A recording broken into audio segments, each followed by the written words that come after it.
Hello everyone, welcome back to my channel.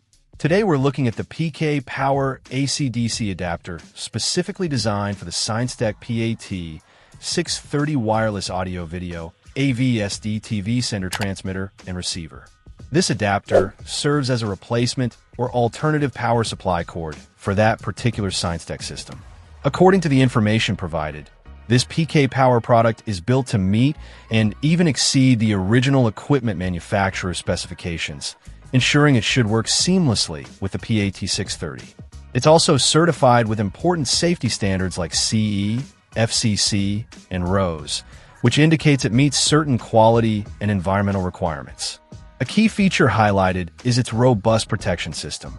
It includes OVP, which is Over Voltage Output Protection, OCP, standing for Overcurrent Output Protection, and SCP, which is Short Circuit Output Protection. These features are crucial as they help safeguard both the adapter itself and the connected Signstek PAT-630 device from potential electrical issues. The adapter is designed with a wide input voltage range, accepting anything from 100 to 240 volts AC at 50 or 60 Hz. This makes it quite versatile, suitable for use in various regions around the world without needing a voltage converter, only potentially a physical plug adapter depending on the wall socket type. It's described as a wall mount type, meaning it plugs directly into the wall outlet.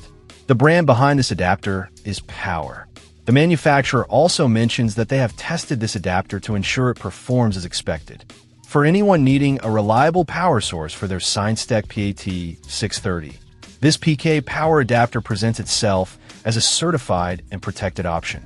The company also offers customer service, promising a response within 24 hours for any inquiries. While the description mentions compatibility, it directs users to a full list, but its primary stated purpose is powering the Signstek PAT-630 system. Check out the video description for updated price. And thank you for watching this video.